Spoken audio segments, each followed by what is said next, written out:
Catholic Charities of the Rio Grande Valley has long been a cornerstone of support in South Texas, standing as a beacon of hope for countless individuals and families in need. For decades, this organization has been a vital part of the community, responding to crises and everyday struggles alike. Rooted in deep faith and guided by compassion, its mission is to serve the poor, vulnerable, and displaced, especially migrants arriving at the border. The organization's work is inspired by the values of dignity, respect, and unconditional love for every person, regardless of their background. The organization provides food, shelter, and emergency relief, becoming a trusted resource for families in crisis. Whether it's a hot meal, a warm blanket, or a safe place to sleep, Catholic Charities ensures that no one is left behind during their most difficult moments. The Rio Grande Valley's role as a major migration corridor has made Catholic Charities a first point of contact for many new arrivals. Every day, the organization welcomes people from all walks of life, offering a friendly face and a helping hand at the border. Migrants often arrive with nothing, exhausted and uncertain, and the charity offers them immediate care and dignity.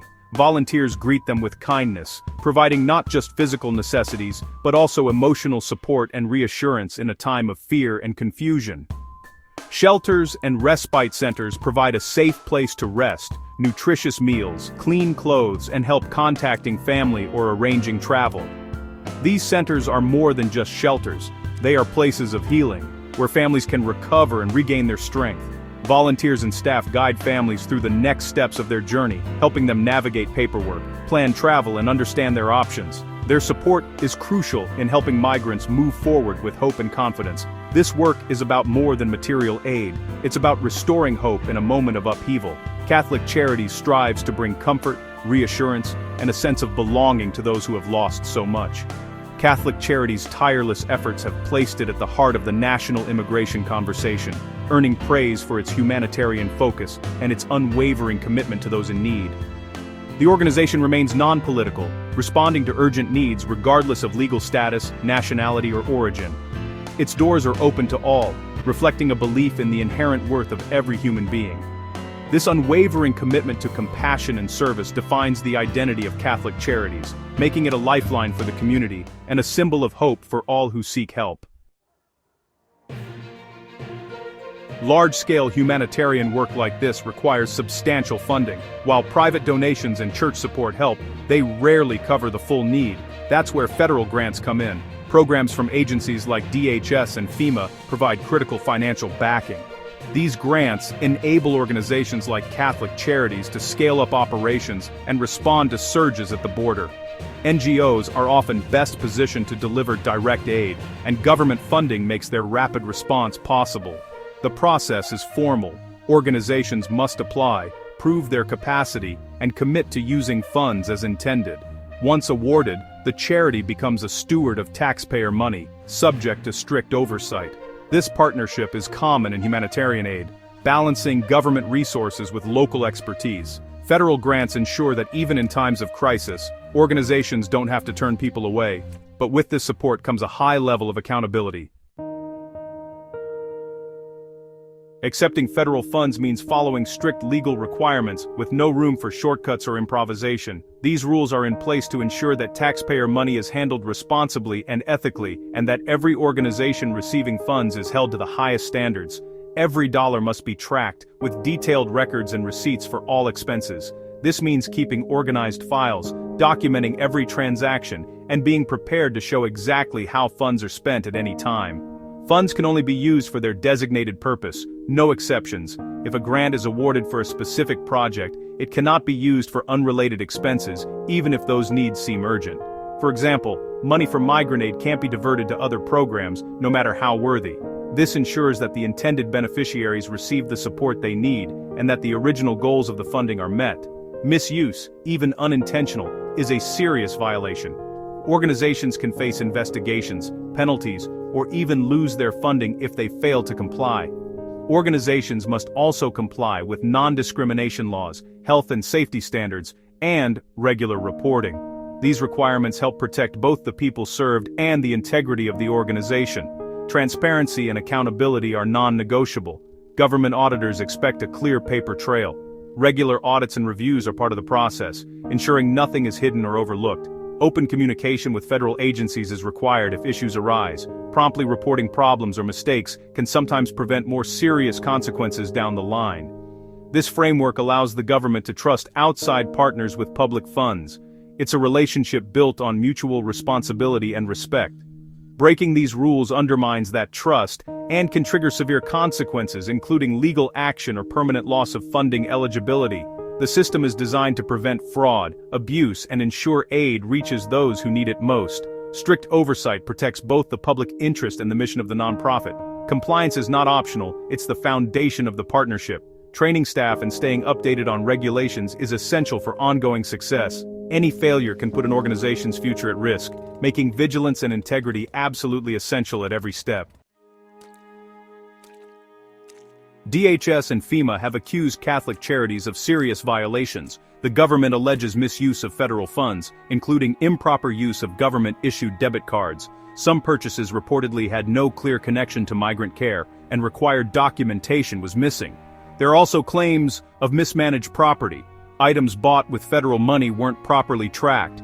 This lack of oversight raises red flags for auditors. Most troubling, officials say these weren't isolated incidents but part of a pattern of non-compliance. The government suggests Catholic Charities was warned but failed to correct the issues. This ongoing failure to meet grant requirements led to the suspension and proposed debarment.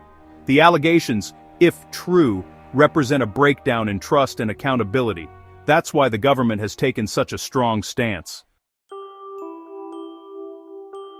Suspension and proposed debarment are among the government's strongest tools to protect public funds and maintain the integrity of federal programs. These measures are designed to ensure that only organizations that act responsibly and ethically are entrusted with taxpayer dollars.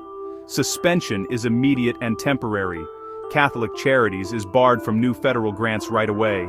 This action is taken quickly, often before a full investigation is complete, to prevent further risk to public resources, while the government reviews the situation. Debarment, if finalized, would ban the organization from federal funding for up to 6 years, a rare and severe penalty. It's not just a temporary setback. It can fundamentally alter the future of an organization, making it nearly impossible to participate in federally funded programs. The process is governed by strict federal regulations, triggered by allegations of serious misconduct, fraud, or failure to follow grant terms. These rules are in place to ensure fairness and due process, but the consequences are significant. The goal isn't punishment, but to protect the public interest and ensure only responsible partners receive taxpayer money. The government must be confident that its partners will use funds appropriately and uphold the highest standards. Being placed on the debarment list is public and can severely damage an organization's reputation. News of suspension or debarment often spreads quickly, leading to increased scrutiny from the media, donors, and the communities served. For Catholic Charities, the consequences could extend far beyond lost funding, affecting donor trust and community support. Volunteers and staff may feel uncertain about the future, and the organization's ability to fulfill its mission could be threatened. The length of debarment reflects the seriousness of the alleged violations.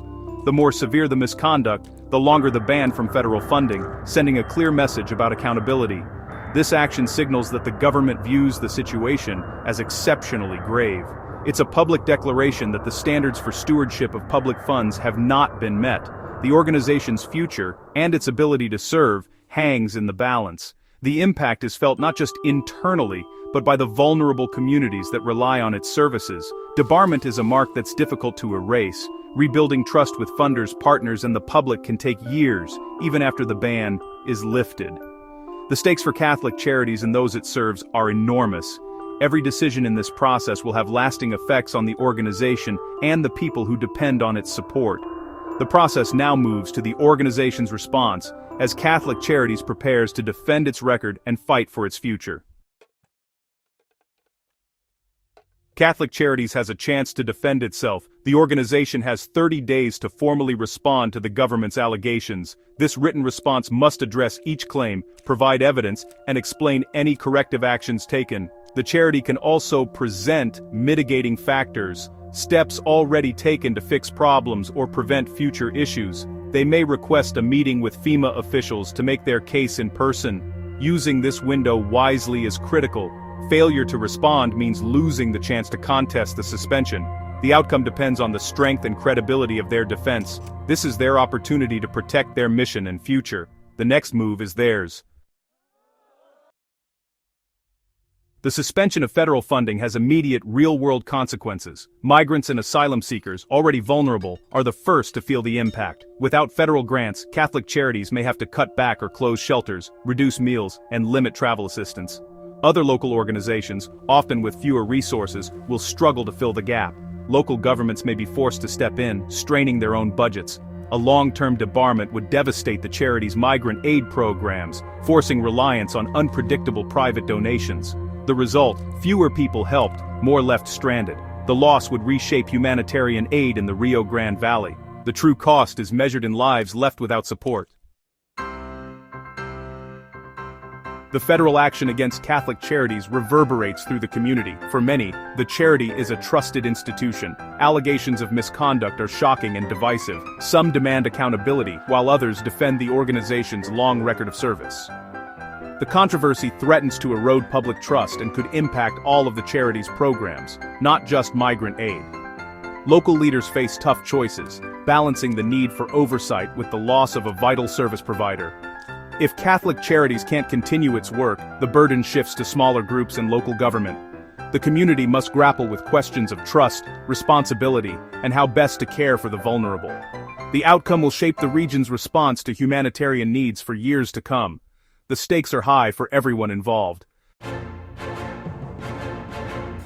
As of late November 2025, the future of Catholic Charities' migrant aid work is uncertain. The organization has 30 days to respond and try to avoid a 6-year debarment. Their defense will determine whether they can continue partnering with the government. If debarred, they'll face major cuts and a fundamental shift in how aid is delivered at the border. The case highlights the delicate balance between government oversight and non-profit service. The outcome will send a message to all organizations working with public funds. For now, all eyes are on Catholic Charities' next move and the government's final decision. The fate of thousands depends on what happens next.